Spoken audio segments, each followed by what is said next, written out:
अस्सलामुअलैकुम my YouTube family. उम्मीद है कि आप सब बिल्कुल खैरियत से होंगे।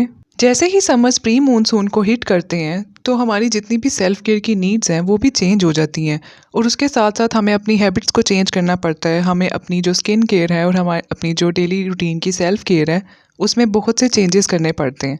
तो आज की इस वीडियो में मैं आपके साथ कुछ ऐसे ही चेंजेस को डिस्कस करने वाली हूँ कि अगर आप उन्हें ऑप्ट कर लेंगे तो ये छोटे छोटे चेंजेस आपकी प्री मानसून को और मानसून सीज़न को बहुत ही अच्छे से गुजारने में आपकी हेल्प करेंगे। So without any further delay let's get started. सबसे पहले तो आपने एक बहुत ही अच्छे से क्लेंजिंग फेस वॉश के अंदर इन्वेस्ट करना है। आपकी जो स्किन की नीड है ना, वो आप अगर एक अच्छे से क्लेंजिंग फेस वॉश के अंदर इन्वेस्ट कर लेती हैं ना, तो वो जैसे ही सीज़न चेंज होता है, ह्यूमिडिटी चेंज होती है, तो वो हमारी स्किन की नीड को फुलफ़िल करने में बहुत ज़्यादा हेल्प आउट करता है। यहाँ मैं कुछ रिकमेंडेशन आपके साथ शेयर करने वाली हूँ। ये पावर लीफ मोरिंगा वालों का है, ये मल्टीपल बेनिफिट्स देता है। इसकी प्राइस यहाँ पे लिखी हुई आ रही है।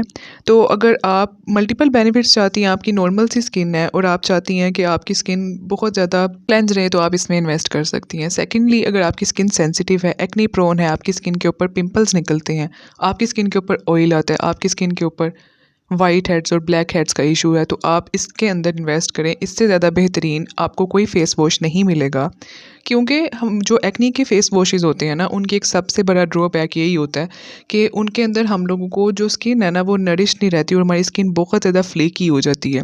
स्किन का जो हमारा नेचुरल मॉइस्चर होता है ना, वो उसको भी वाइप अवे कर देते हैं। एक्ने क्लियर प्लस के साथ बिल्कुल भी ऐसा नहीं है। पी साइज़ अमाउंट हमारे फेस के लिए काफ़ी होती है और ये स्किन के बहुत इश्यूज़ को रिजॉल्व कर देता है। सेकेंडली, ये एल्मर वालों का है। ये चारकोल फेस वॉश है और अगर आप किसी बहुत ही अच्छे से चारकोल फेस वॉश को पहले यूज़ करती थी, अब आप रिप्लेस करना चाहती हैं, then go for it.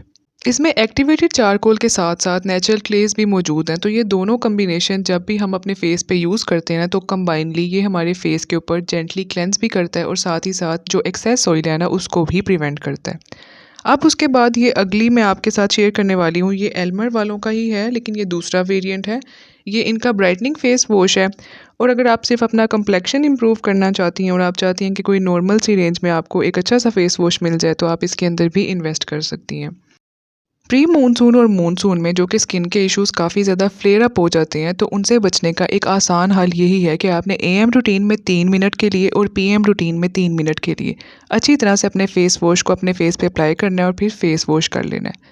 Second step जो कि आपने बिल्कुल भी नज़रअंदाज नहीं करना, वो ये है कि आपने आइस फेशियल लेना है और डेली लेना है।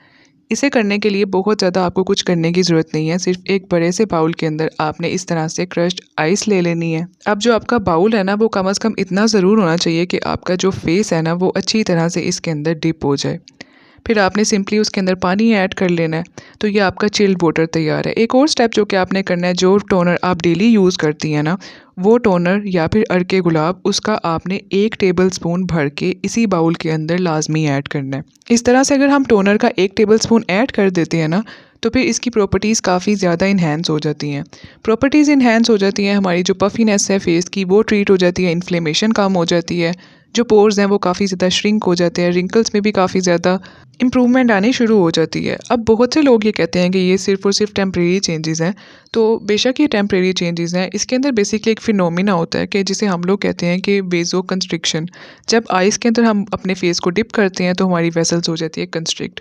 उसके बाद जब हम लोग टेम्परेचर नॉर्मल पे आता है ना हमारा फेस, तो फिर एकदम से होती है वेज़ो डायलेशन और फिर जो ब्लड है ना, वो रश थ्रू करता है हमारे फेस से। और जब ब्लड इस तरह से रश थ्रू करता है ना, तो उसके अंदर बहुत ज़्यादा प्लेंटी में न्यूट्रिएंट्स भी आते हैं, ऑक्सीजन आती है, तो उसकी वजह से जो हमारी फेस की सर्कुलेशन है ना, वो इम्प्रूव होती है। डेब्रिस सारा का सारा जो है वो इस तरह से वाइप अवे हो जाता है। तो हमारा जो फेस है ना, अगर डेली हम इस प्रोसेस को करते हैं ना, तो हमारा फेस काफ़ी हद तक ग्लो करना शुरू हो जाता है। इसके बाद सबसे ज़्यादा इम्पोर्टेंट स्टेप जिसके बगैर हमारा किसी भी तरह का ग्लो अप अधूरा है, वो ये है कि हमें अपने फेस को टोन अप करना है। प्री मानसून और मानसून सीज़न के लिए सबसे ज़्यादा अच्छे टोनर्स राइस टोनर्स होते हैं। अब चूँकि ये बहुत ज़्यादा महंगे होते हैं, तो इस चीज़ से डील करने के लिए मैं आपको एक बेहतरीन DIY राइस टोनर की रेसिपी दे रही हूँ। इसके लिए आपने एक बाउल के अंदर 3 टेबलस्पून ऐड कर लेने हैं राइस के। किसी भी तरह के कोई भी आप राइस ले सकती हैं। इसके आपने 3 टेबलस्पून भर के ऐड कर लेने हैं। फिर आपने अच्छी तरह से इसे वॉश करके तो भिगो के रख देना है। अब आप इसे एटलीस्ट 1 दिन के लिए भिगो दें। ठीक है, अगर आपको जल्दी है तो आप एटलीस्ट 6 टू 9 आवर्स के लिए तो लाज़मी इसे आपने भिगो के तो रख देना है। अब उसके बाद हमने क्या करना है कि हमने इसे अच्छी तरह से ब्लेंड करना है और ब्लेंड करके आपने इसे किसी मलमल के कपड़े से छानना है। अगर आप मलमल के कपड़े से नहीं छानेंगी तो इसके पार्टिकल स्प्रे बोतल में फिर अटकते हैं, तो इसलिए मलमल के कपड़े से स्ट्रेन करना बहुत ज़्यादा ज़रूरी है। अब उसके बाद आपने इसके अंदर 1 टेबलस्पून भर के अर्के गुलाब का ऐड करना है। आप किसी भी अच्छी सी कंपनी का अर्के गुलाब यूज़ कर सकती हैं। 1 टेबलस्पून आपने इसके अंदर रोज़ वाटर ऐड करना है। रोज़ वाटर ऐड करने की वजह से इस टोनर को सूथिंग प्रॉपर्टीज़ मिलती हैं। अब उसके बाद जो अगला इंग्रेडिएंट है वो आपने इसके अंदर ग्लिसरीन ऐड करनी है। ग्लिसरीन एज अ ह्यूमेक्टेंट हम इसके अंदर ऐड करेंगे जो कि हमारे मॉइस्चर को लॉक करे। अब इसके बहुत ज़्यादा ड्रॉप्स आपने नहीं ऐड करने, मैं इसके अंदर सिर्फ और सिर्फ 5 टू 6 ड्रॉप्स ऐड करने वाली हूँ। अगर आपकी स्किन बहुत ज़्यादा ड्राई है तो फिर आप इसके अंदर ग्लिसरीन की अमाउंट को ज़्यादा कर सकते हैं। मैंने अपनी स्किन टाइप के अकॉर्डिंगली इसके अंदर कम ग्लिसरीन ऐड की है। अब उसके बाद जो तीसरा इंग्रेडिएंट इसके अंदर ऐड होगा वो है aloe vera gel. Aloe vera gel add करने की वजह से इसके अंदर मॉइस्चराइजिंग प्रॉपर्टीज़ भी आती हैं। फिर हमें अगर हम अलग से मॉइस्चराइज़र नहीं भी यूज़ करते, क्योंकि पहले ही हमारी जो स्किन है वो काफ़ी ज़्यादा चिपचिपाहट का शिकार हुई भी होती है, तो फिर इसी की वजह से हम लोगों को मॉइस्चराइजिंग प्रॉपर्टीज़ भी मिल जाती हैं। अब आपने अच्छी तरह से इसको मिक्स कर लेना है, वेल कंबाइन कर लेना है।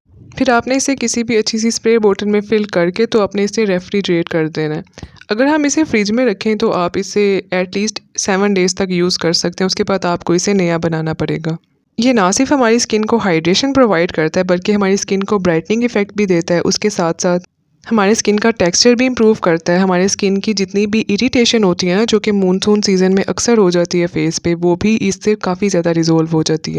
अब मानसून सीज़न सिर्फ और सिर्फ अपने साथ बारिशें और हर्ब्स ही नहीं लेके आते, बल्कि ये अपने साथ साथ डल स्किन का मसला भी लेकर आते हैं। तो इसके लिए मैं आपको एक बेहतरीन मास्क की रेसिपी दे रही हूँ। इस मास्क को आपने वीक में 3 दफ़ा अपने फेस के ऊपर अप्लाई करना है और फिर आपका मानसून सीज़न बहुत अच्छे से गुजरेगा।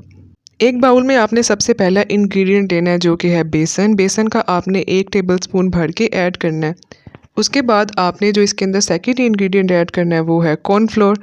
कॉर्नफ्लोर और बेसन दोनों की प्रॉपर्टीज़ क्लेंजिंग, एक्सफोलिएटिंग होने के साथ साथ ऑयल कंट्रोल भी होती हैं, तो हमने इसके अंदर ये दोनों चीज़ें ऐड करनी है। ये दोनों चीज़ें हमारे पोर्स को क्लीन करने में बहुत ज़्यादा हेल्प आउट करती हैं। अगर पोर्स क्लीन हो तो फिर पिंपल्स का मसला नहीं होता। अब उसके बाद जो अगला इंग्रेडिएंट हमने इसके अंदर ऐड करना है वो है कर्ड, यानी कि योगर्ट। दही का 1 चम्मच भर के हमने इसके अंदर ऐड कर देना है। That's it. और ये आपका बेहतरीन किस्म का मास्क तैयार है। आपने इसे अच्छी तरह से मिक्स कर लेना है। इस मास्क के जो रेशोज़ है ना, अगर आप इसी रेशो के साथ चलेंगी तो आपको इसके अंदर पानी का कोई भी कतरा ऐड करने की ज़रूरत नहीं है, रोज़ वाटर ऐड करने की ज़रूरत नहीं है। इसी से ही एक बेहतरीन किस्म का पेस्ट तैयार हो जाता है। अब आप इसे अपने फेस पे, नेक पे, हाथों पाँव पे अप्लाई करें। जब भी कभी कोई भी मास्क अप्लाई करें तो फेस और नेक दोनों पे लाजमी अप्लाई करें। इसे अप्लाई करने के बाद आपने एटलीस्ट 10 टू 15 मिनट्स के लिए छोड़ देना है। फिर उसके बाद जब आपका ये मास्क 70 टू 80% ड्राई हो जाए तो फिर आपने इसे अच्छी तरह से सर्कुलर मोशन में रब करते हुए तो अपने फेस को चिल्ड वाटर के साथ धो लेना है। इसकी एक मास्क की वजह से हमारे जो पोर्स हैं वो भी क्लेंस हो जाते हैं और जो मानसून डलनेस है वो भी ख़त्म हो जाती है। मानसून सीज़न का अगला सबसे बड़ा मसला एक्सेसिव स्वेटिंग का होता है। हमारी बॉडीज़ बहुत ज़्यादा फ्लूइड लॉस करने के साथ साथ बहुत ज़्यादा इलेक्ट्रोलाइट्स भी लॉस कर रही होती हैं, जिसकी वजह से हमारी बॉडी बहुत ज़्यादा फटीग आउट हो जाती है। हम लोग काफ़ी ज़्यादा थके थके रहते हैं। तो इसके लिए सिर्फ़ और सिर्फ पानी को फ्लूइड रिप्लेसमेंट के लिए काफ़ी नहीं होता। हमें इस तरह से बाकायदा ओरल रिहाइड्रेट सॉल्ट्स की ज़रूरत होती है, जिसे हम लोग ORS कहते हैं। सिर्फ सादा पानी पीने से हमारा फ्लूइड लॉस तो शायद कंपनसेट हो जाए, बट जो इलेक्ट्रोलाइट लॉस है ना, उसे भी हमें इस तरह से कंपनसेट करने की ज़रूरत होती है।